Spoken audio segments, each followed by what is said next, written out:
Bismillahirrahmanirrahim. Thank you so much, Harvard Forum of Pakistan, for inviting me and giving me this opportunity to talk about an issue which is so close to my heart and my soul. I see Siraj probably after 13 years. We were together in a forum arranged by one of our common friend, Gulmina Bilal, who runs a blog, Individual Land. You guys can Google her. And we did discuss Balochistan issue in 2007, in which we were together in that part in the same city. So thank you for organizing this, but we have been doing it for a long, long time. We're talking. I kind of thought that I would give you a mental tour of a history, that what Balochistan is. For that you need to understand what Pakistan is, or what the idea of Pakistan was. But I'm kind of prompted to respond to one of the beautiful rhetorics of my friend Siraj, whom I'm meeting after so long years. Here we are talking about some fancy vocabulary about missing persons, about human rights violation by the state of Pakistan, regressive, and to an extent, probably one of our past, some of our actions is providing fuel to this sort of narrative. But I grew up in same Balochistan in Quetta, where I bought the copies of Discovery of India and Glimpses of the History by first Prime Minister of India, Jawaharlal Nehru. I see a Balochi academy funded by the state of Pakistan and government of Balochistan in the middle of Jinnah Road, constructed during 90s, probably 91 or 92, or maybe later 90s, I'm not sure about the dates. What Baloch is, I'll comment on that, but Pakistan has seen as one of the most powerful of its president, I'm commenting on the underrepresentation, its president as Baloch, Farooq Laghari. Laghari Thumandar is a Baloch who's more a royal and blue-blooded Baloch probably than me and Siraj is. I mean, there's a kind of social and tribal hierarchy. Yes, the province in which we together reside, there have been issues of violence. I agree to that kind of a thing. But that always necessarily does not being initiated or continued by the forces representing state.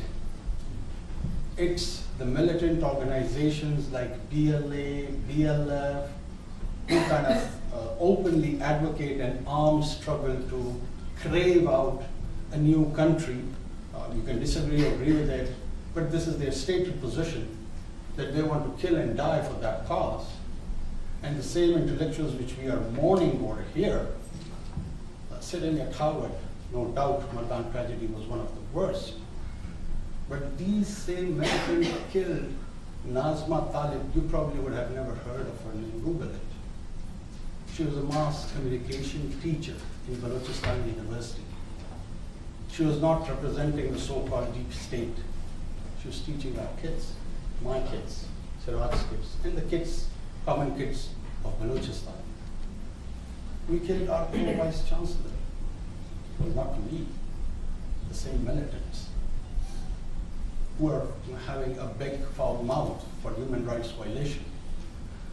We have almost, and most of them, they used to provide services in the education industry. The non-Baloch populace who used to speak Punjabi, Urdu, Kashmiri, and other languages, and who were settled for the last 150 years peacefully side by side with our people. And there's been a mass exodus of around 100,000 people at the hands of state militants. I keep on hearing about, when I got this job of representing the provincial government, I was also worried as a conscious person, to be honest with you, that how many guys are being disappeared, because I hear so much about it. So I started doing a kind of a small research for my own self, so I would be able to at least represent the government on the many forums. And I got this figure from 500 to 20,000. It depends on who is speaking or explaining about it. But one of the closest, which I found would be more realistic, came from this Committee of United Nations for Enforced Disappearance, because that is the technical word they use for these so-called disappearances. And my mind was boggling about 20,000, maybe it could be 12 or 13 or 10, because I didn't know. The narrative was so powerful that I succumbed, in a way, to believe something in between. And by the way, that committee observes the disappearance in the whole region. It is not just Balochistan. Pakistan has been divided into the 4 provinces for which they have given figures. Then it's Afghanistan, Sri Lanka, India, Bangladesh, everywhere.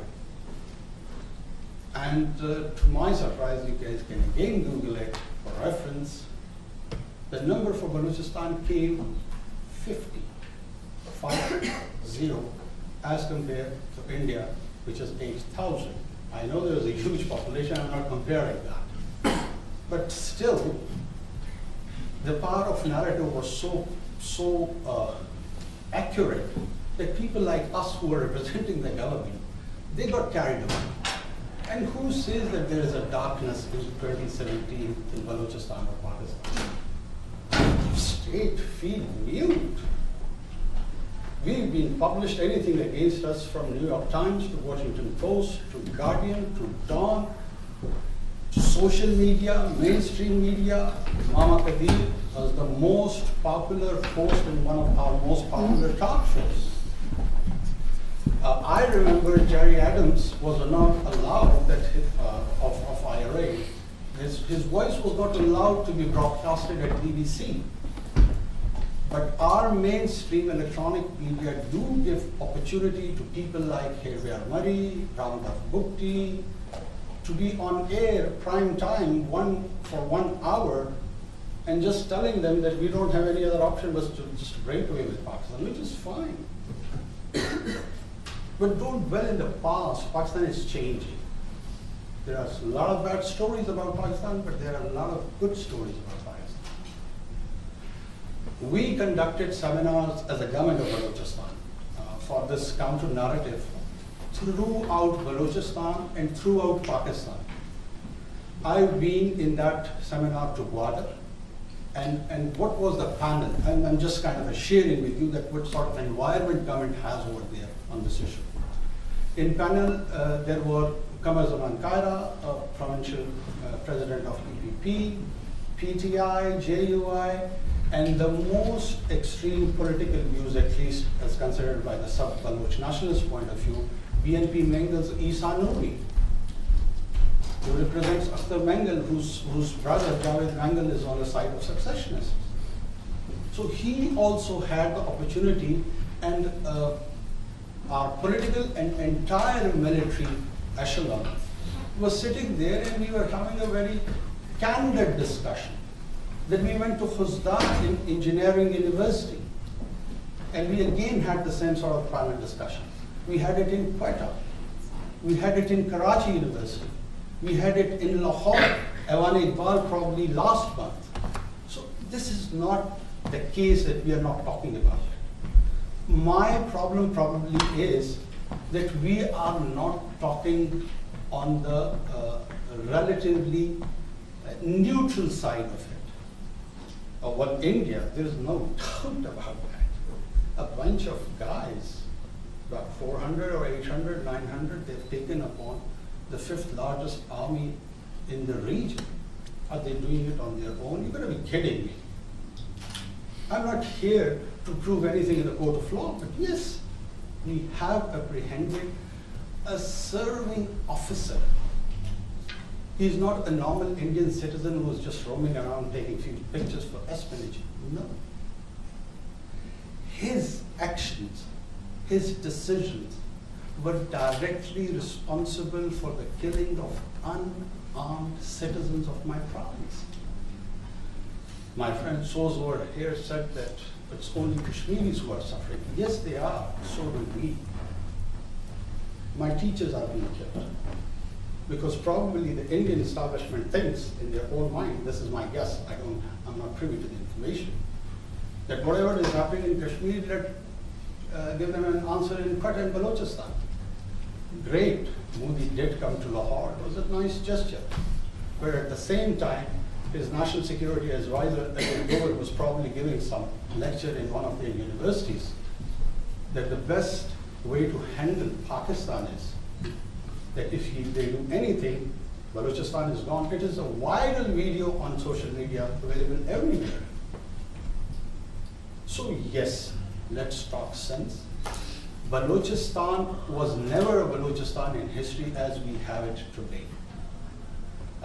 And let me give you a small tour of history.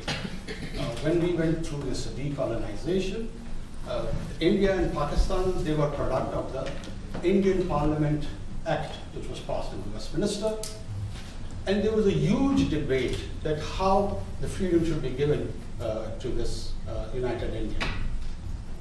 And around 565 princely states were there, which probably Jammu and Kashmir was the largest.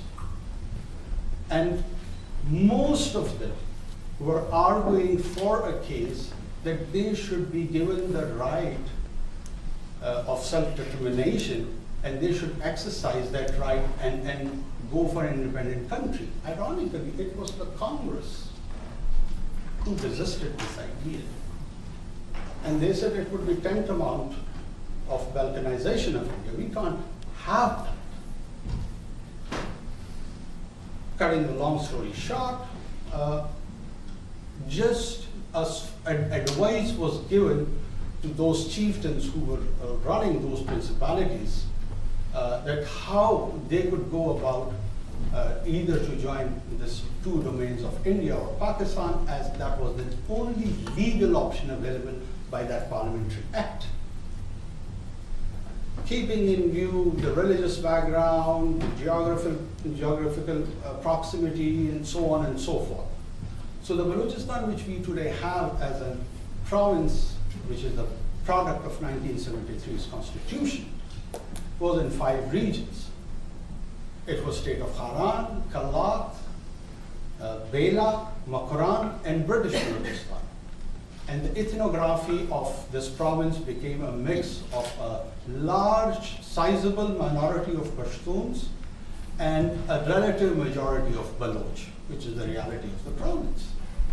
And then Haran joint document fixation, followed by Bela, Makaran, and British Balochistan. The state of Kalat, which constitutes almost 20% of the geography, as my friend was talking about, that you have to understand what is Jammu and Kashmir, which probably most of you do, but you guys probably don't understand what Balochistan is. And this British Balochistan passed a resolution in Quetta municipality to join Pakistan. Khan of Kalat took almost 9 to 10 months. And he joined Pakistan in 1948. And the story is narrated. There is a version of the separatist on all these historical events too. His book, Inside Balochistan, his autobiography. Anyone interested to find the details of whatever I'm saying can go through the book and probably would make it for themselves to judge what the correct moral position is. And then this current militancy which we are facing, it is the violation of human rights by the same militant organization who are making a UN crime on the same issue. You cannot legitimize violence. We can't have a good violence or bad violence.